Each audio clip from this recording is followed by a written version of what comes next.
ওয়েলিংটনে রাস্তা দখল করে পার্কিং, ফুটপাত দখল করে থাকা খাওয়া। ওয়েলিংটনে ওঠা অভিযোগে পদক্ষেপের আশ্বাস মেয়র পরিষদের।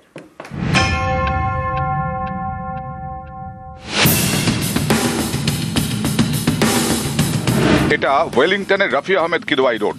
ওয়েলিংটন মোড় থেকে এসএন ব্যানার্জি রোডের দিকে যেতে বাঁ হাতে এভাবেই দাঁড়িয়ে একের পর এক পণ্যবাহী ছোট গাড়ি।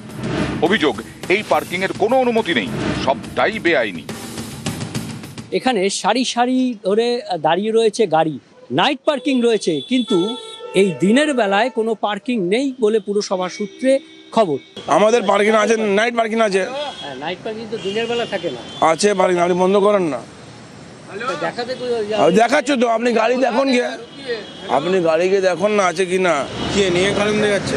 হ্যাঁ, পুরসভাতে আমি ওটা জানি না। আমাদের নাইট পার্কিং আছে তো, গাড়ি দেখালাম তো আপনাকে। আছে তো, ডে পার্কিং আছে কি না আসবে কথা বলবেন, আপনি বন্ধ করেন। শুধু বেআইনি পার্কিং নয়, রাস্তার পাশের ফুটপাত দখল করে থাকছে বেশ কয়েকটি পরিবার।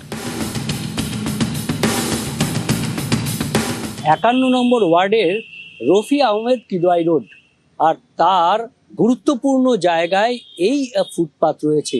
কার্যত ফুটপাত না বলে কোনো বাসস্থান বলা ভালো, কারণ এই ফুটপাতে মানুষ চলে না, পথচারীরা চলে না। এই ফুটপাতে রান্না হয় এবং এই ফুটপাতে যেন ঘর দুয়ার হয়ে গেছে কিছু মানুষের। আপনারা কি এই ফুটপাতেই থাকেন? হ্যাঁ দাদা, কতদিন ধরে আছেন? আমরা অনেক বছর আছি, মানে 40-50। এসএন ব্যানার্জি রোড আর রফি আহমেদ কিদওয়াই রোডের জাংশনে একটা ফুটপাত আছে, যে ফুটপাতটার ওপরে মানুষ এমনভাবে জবরদখল করে রেখেছে, আর 407 যে ম্যাটাডোরগুলোকে এমনভাবে পার্কিং করে রাখা থাকে যে মানুষ তিতিবিরক্ত হয়ে যায়। আমি সেই জন্য অধিবেশনে একটা প্রস্তাব দিয়েছিলাম যে ওই জায়গাটাকে যদি দখলমুক্ত করে একটা পাবলিক টয়লেট করা যায়।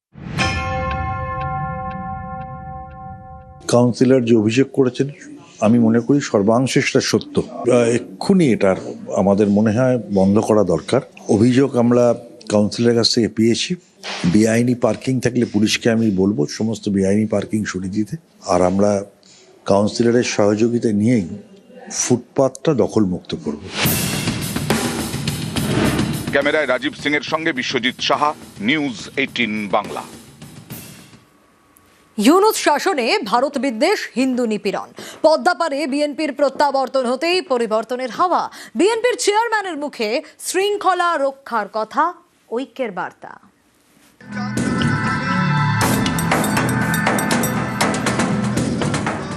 আমার বক্তব্য স্পষ্ট, যে কোনো মূল্যে অবশ্যই শান্তি এবং শৃঙ্খলা বজায় রাখতে হবে। কোন রকমের অন্যায় কিংবা বেআইনি কর্মকাণ্ড আমরা বরদাস্ত করব না। বাংলাদেশ আস্থা রেখেছে ধানের শীষে, তারেক রহমানে। 20 বছর পর বিএনপির প্রত্যাবর্তনে বাংলাদেশে পরিবর্তনের হাওয়া। 2024-এর অগস্ট ছাত্র আন্দোলনের চাপে দেশ ছাড়েন শেখ হাসিনা। তারপর থেকে বাংলাদেশে তদারকি সরকারি।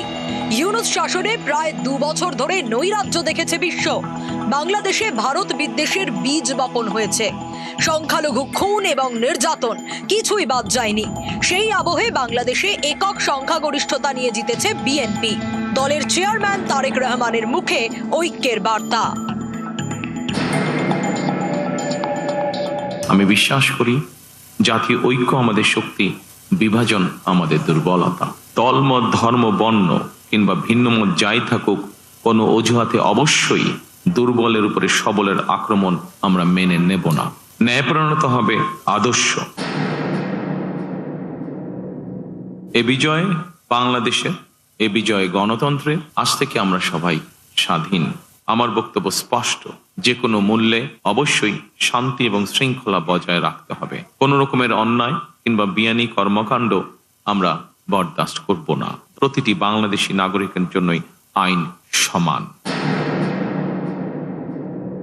The interest of Bangladesh and the interest of Bangladeshi people comes first. By protecting the interest of Bangladesh and the people of Bangladesh, we will decide our foreign policy. Bangladesh ছেড়ে ভারতে আশ্রয় নেন শেখ হাসিনা। গত বছর শেখ হাসিনাকে ফেরত চায় বাংলাদেশ। পাল্টা নিজেদের বক্তব্য জানায় নয়াদিল্লি। এদিন শেখ হাসিনার প্রত্যর্পণ নিয়ে অবস্থান স্পষ্ট করেন Tarique Rahman. Would your party demand handing over of Sheikh Hasina from India?